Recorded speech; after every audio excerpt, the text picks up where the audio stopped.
അമേരിക്കയിലെ met life stadium ഒരു 8 വർഷം പിന്നോട്ട് പോകാം. കൃത്യമായി പറഞ്ഞാൽ 2016 ജൂൺ 26. അവിടേക്ക് നോക്കിയാൽ ഇടങ്കാലുകൊണ്ട് കാൽപന്ത് ലോകം വെട്ടിപ്പിടിച്ചവൻ ഹൃദയം തകർന്നു നിൽക്കുന്നത് കാണാം. ഇതിഹാസത്തിന്റെ പൂർണ്ണതയിലേക്കുള്ള യാത്രയിൽ ജർമ്മനിയും മറിയോ ഗോട്സെയും ലോകകപ്പ് നിഷേധിച്ചിട്ട് 2 വർഷം മാത്രമേ പിന്നിട്ടിരുന്നുള്ളൂ. കോപ്പയിൽ അർജന്റീന അവസാനമായി മുത്തമിട്ടിട്ട് 2 പതിറ്റാണ്ടിലധികവും. അയാളെ ഇതിഹാസമാക്കി മാറ്റിയ ആ ഇടംകാലിന് പോലും അന്ന് പിഴച്ചു.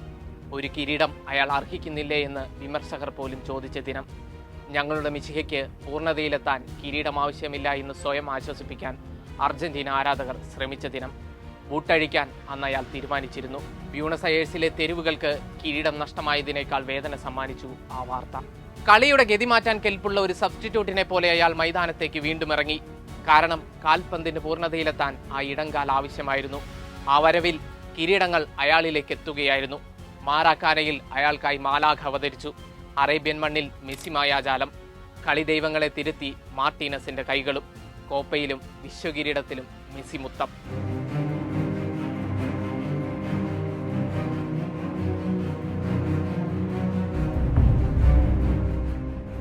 എല്ലാം നേടിയായിരുന്നു കണ്ണീര് വീണ മണ്ണിലേക്ക് മെസ്സിയും സംഘവും 8 വർഷത്തിന് ശേഷം എത്തിയത്. ഒന്നും തെളിയിക്കാനില്ല. എന്തിനും ഒപ്പം നിൽക്കുന്ന 10 പേർക്കൊപ്പം അവസാന കോപ്പ ആസ്വദിക്കാനിറങ്ങുമ്പോൾ ഒരു നോവും ബാക്കി വെക്കരുതല്ലോ. അതായിരുന്നു ഇന്നത്തെ ചിലിക്കെതിരായ മത്സരം. അന്ന് 2016 അർജന്റീനയുടെ ഹൃദയം തകർന്ന അതേ മൈതാനത്ത് അതേ എതിരാളികൾക്കെതിരെ ജയം. ലൗതാരോ മാർട്ടീനസിന് നന്ദി. ലോക ചാമ്പ്യന്മാരുടെ ആലസ്യത്തിൽ നിന്ന് അർജന്റീന മെല്ലെ ഉണരുകയാണ്. ചിലി പ്രതിരോധ കോട്ട കെട്ടിയപ്പോൾ മധ്യനിരയിലേക്ക് ഇറങ്ങി കളിമെനയുകയായിരുന്നു മെസ്സി. സ്കോർ ബോർഡിലെ 0-നുള്ള ഉത്തരത്തിനായി മെസ്സിയിലേക്കായിരുന്നു അർജന്റീനൻ താരങ്ങൾ ഉറ്റുനോക്കിയത്. ഡീപോളിന്റെയും ഹൂലിയൻ ആൽവാരസിന്റെയും നീക്കങ്ങൾ വലയിലേക്ക് എത്തിയിരുന്നില്ല. 34-ാം മിനിറ്റ് വരെ കാത്തിരുന്നു ഒരു മെസ്സി നിമിഷത്തിനായി. പക്ഷേ ഗോൾ പോസ്റ്റ് അത് നിഷേധിക്കുകയായിരുന്നു. ചിലി ഗോൾ കീപ്പർ ബ്രാവോയുടെ കൈകൾ അർജന്റീനയുടെ വിജയ പ്രതീക്ഷയിലായിരുന്നു കൈകൾ വെച്ചത്. ഡീമരിയയും മാർട്ടീനസും കളത്തിലെത്തി. 88-ാം മിനിറ്റിൽ മെസ്സിയുടെ കോർണർ ബോക്സിലേക്ക് പറന്നിറങ്ങി. ബോക്സിനുള്ളിലെ കൂട്ടപ്പൊരിച്ചിലിനൊടുവിൽ പന്ത് മാർട്ടീനസിന്റെ ബൂട്ടുകളിലേക്ക്. മാർട്ടീനസിന്റെ ഷോട്ട് തടയാനുള്ള വേഗത ബ്രാവോയുടെ കൈകൾക്കില്ലായിരുന്നു. ഗോൾ.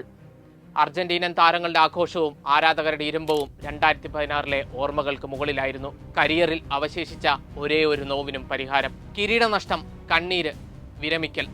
ലയണൽ മെസ്സി എന്ന ഇതിഹാസത്തിന്റെ കരിയറിലെ ഏറ്റവും വൈകാരിക നിമിഷങ്ങൾക്ക് സാക്ഷ്യം വഹിച്ച മൈതാനമാണ്. കളിയുടെ അവസാന നിമിഷം വരെ അയാളുടെ കളി ആസ്വദിച്ച ശേഷം വിജയവും സമ്മാനിച്ചു മെറ്റ് ലൈഫ്.